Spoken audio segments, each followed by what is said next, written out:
my last question. This one goes around to the Trolls release. All right, and this is I'm gonna tell you what I saw, and because I remember obviously as growing up, I was a fan myself. Wife was a fan. My daughter loves the movies, obviously, So here comes the Trolls band together, and NSYNC is going to be in the movie. It's leaked that they're going to be. I think you might be going where I was kind of going with it, but go ahead. All right, let's see. All right, this might get good. So I'm watching this. All right, so here's one of the largest acts ever, and then as hot as they were, they stopped. Okay, and their fan base just got bigger. It seems like, but they didn't go anywhere. So we're waiting. But a generation or two has passed, all right? And it's almost like I'm watching my 4-year-old daughter ask for NSYNC songs, and now she knows all this. So I'm watching this happen. The movie's coming around, then the first track in 20 years, and then there's another one that's coming right after that. And I was like, that was one of the most brilliant things I've ever seen to set up, but more importantly, to invite and capture a new generation like that, and then do what we did to them the first time overnight. Well, was that fun? Wasn't that cool?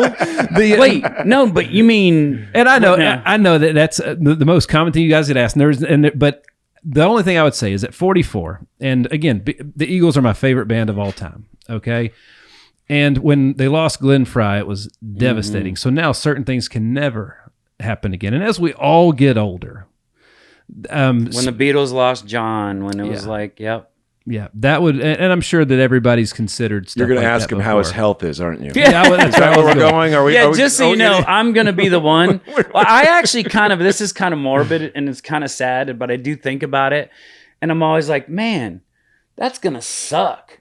Like they're going to have all these stupid pictures of me on stage. The 4 of them are going to get back together as a memorial, to me, going, oh yeah, he was so cool, lying through their teeth. I hated that dude.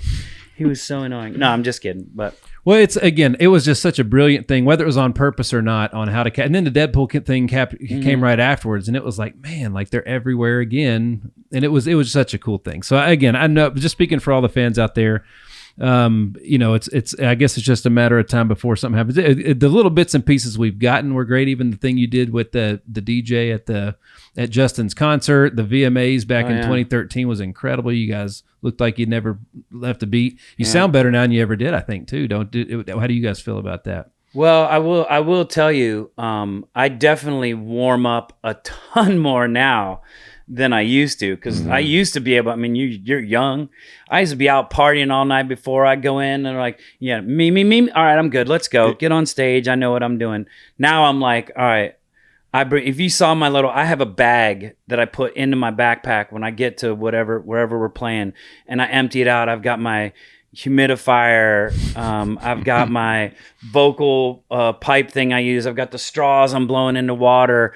I've got like just the thing that I put through my lungs, all this stuff just for, a tenth of the time that I used to be on stage.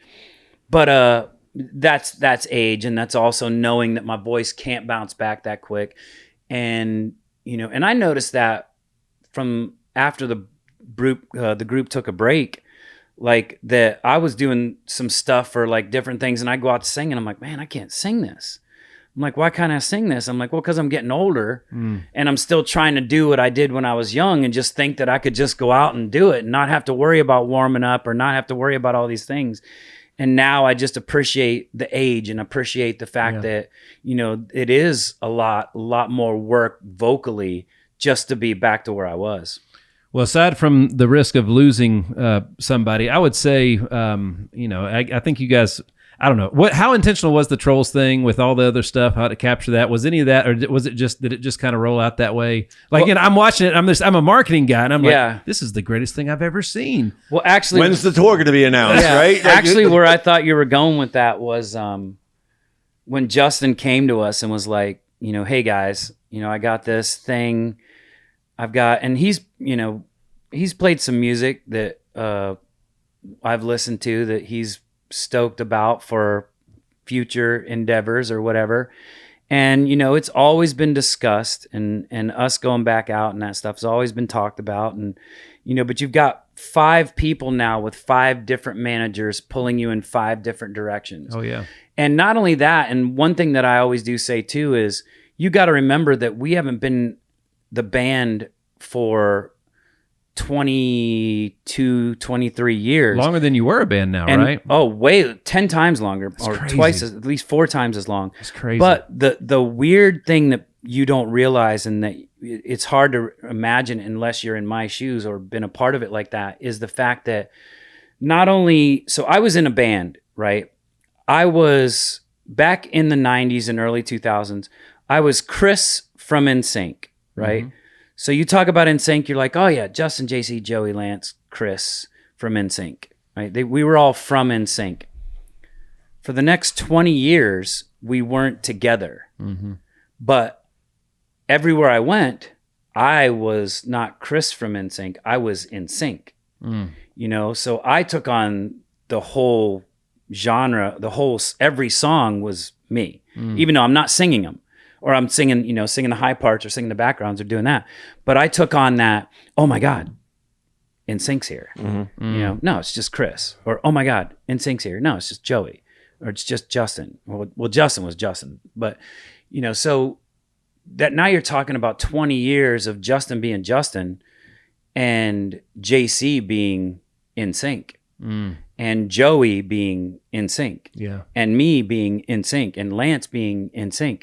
So you get us back together, and now you've kind of got, oh, I have to be Chris from NSYNC again.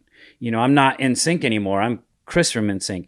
And pulling that all together and making that work right. And Justin Timberlake isn't Justin Timberlake anymore. He's Justin from NSYNC. Yeah. So pulling those all together, and then you throw in these wacko managers that we all have that are all over the place, pulling their guy in a better place, and no pun intended, pulling this guy where we think he needs to go, and pulling this guy and doing what's best for my guy and doing all this. You know, it's hard to work it all out again. We're not 5 young kids that were enjoying what we did and going out and performing because we just love to do it. You know, now there's a lot more. Same reason right after the band that it took me I would say probably 20 years to be able to go back out on stage again, to be able to perform, because there was like diamond-sized pressure. Yeah, absolutely. I'm not just going out there as this kid who, you know, buddy of mine once said that he used to, like, we went to school together, like, so true, like right after high school, college, and he said the craziest thing about Chris is he has no fear. He goes, I remember he came to me one time and said, hey, I'm learning the guitar. And 4 days later, he came to me and said, hey, come down and see me at this show downtown tonight. I'm playing guitar with this guy. You know, and he goes, he just had no fear. I just go up and do it. And it was true. Soon as NSYNC took a break, all fear. It was all fear, because I'm not that guy who has nothing to lose anymore. Right. I'm that guy that has the ability to screw it up for 4 other human beings. That's right. You know, for me to go out and do something and somebody go, man, I thought the band was better than that. Yeah, that's right. You know, and that's what I always thought of. And that was hard to go back out. And then I was like, you know what? At this point, I don't care. If you judge me or you judge my band on what I do or what you think I am, it's not fair, because what the band was what the band was. Who I am is who I am. And that's kind of what we do. But it's hard to get all those heads back into one room and say, okay, let's take a step back and be a band again, you know, and work your part, be who you were. You know, and you can't do that because we've now been, like you said, not a band for way longer. Yeah.